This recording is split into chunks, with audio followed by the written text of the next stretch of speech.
Welcome back. There are many questions surrounding the Jeffrey Epstein case. My next guest says there are 9 really important ones, and he wrote them down in an opinion piece in the New York Times. His name is Barry Levine. He has reported on Jeffrey Epstein for about a decade and is the author, The Spider, Inside the Criminal Web of Jeffrey Epstein and Ghislaine Maxwell. Barry joins me now. Barry, great to have you with me.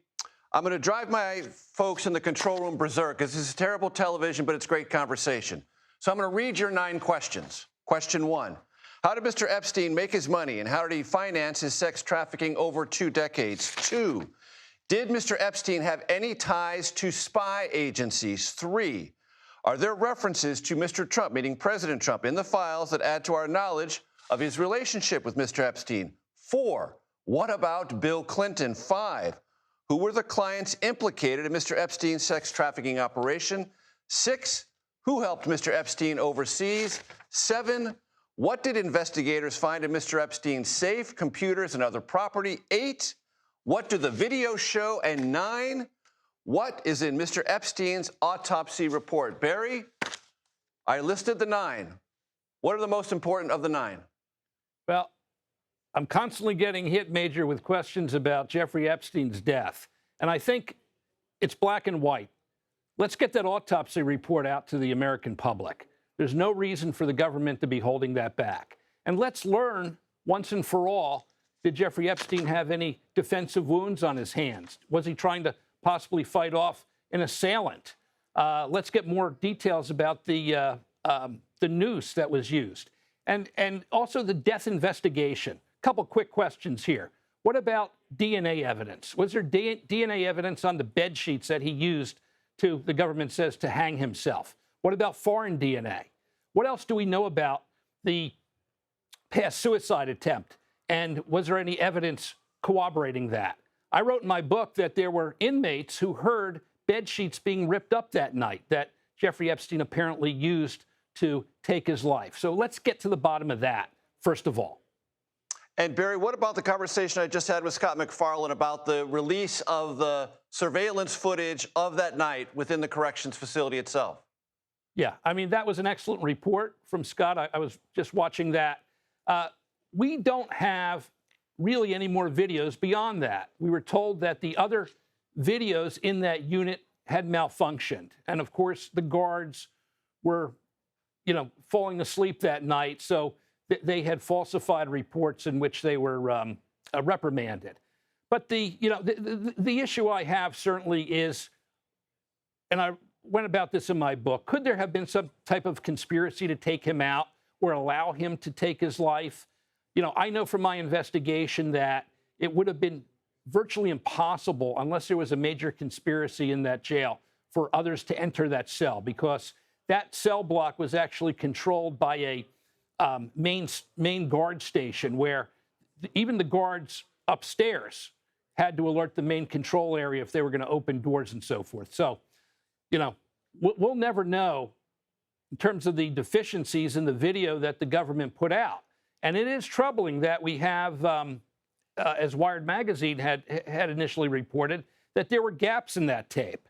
So, I think at this point we need to see the raw tape and at least put that material out so we can help understand what's happening here. Barry, what about question number 2? Did Mr. Epstein have any ties to spy agencies? Remind my audience why that is a very important question.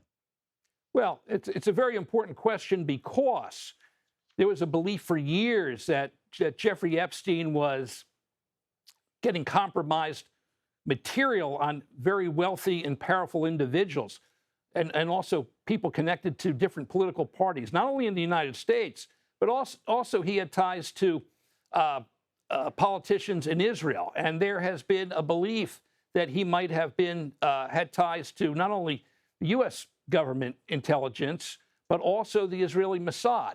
We know for a fact that his co-conspirator, Ghislaine Maxwell, her father, Robert Maxwell, who was a famous publisher, wealthy publisher in London on Fleet Street, had extensive spy asset ties to the Israelis and also to the British government. So, it's all come together in a sense of, was Jeffrey Epstein an intelligence asset? We know that at the time of the slap on the wrist conviction in 2008 in Florida, that Alexander Acosta, who was then the U.S. attorney, who helped make that deal come together, he said that Jeffrey Epstein was part of intelligence and that the decision in terms of the slap on the wrist agreement was above his head. So we still have questions, and I'm hoping that the FBI files could shed some light on that. About 2 minutes to go, Barry. Talk to my audience, diagram for them the Donald J. Trump and the William Jefferson Clinton of it all.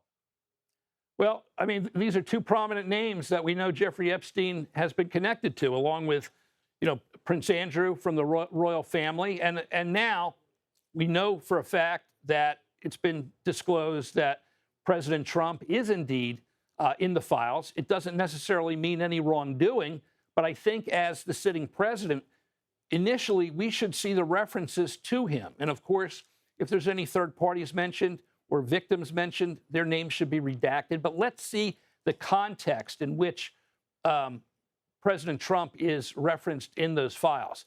And Jeffrey Epstein also had a very close relationship with Bill Clinton, the former president. We know that Ghislaine Maxwell knew Clinton for many years. In fact, Epstein and Maxwell paid several visits to the White House and were given exclusive tours by Bill and Hillary Clinton. So Bill Clinton has not been acknowledged in terms of any wrongdoing. Neither him nor President Trump have ever been investigated by law enforcement related to Jeffrey Epstein. But I think it's important to see the context of the information that the FBI files have on not only those two powerful men, but the others. Barry, this story is going to continue. I hope you come back because you shed important light on all of it. Barry Levine, investigative journalist and author. Thank you very much. Thank you, Major.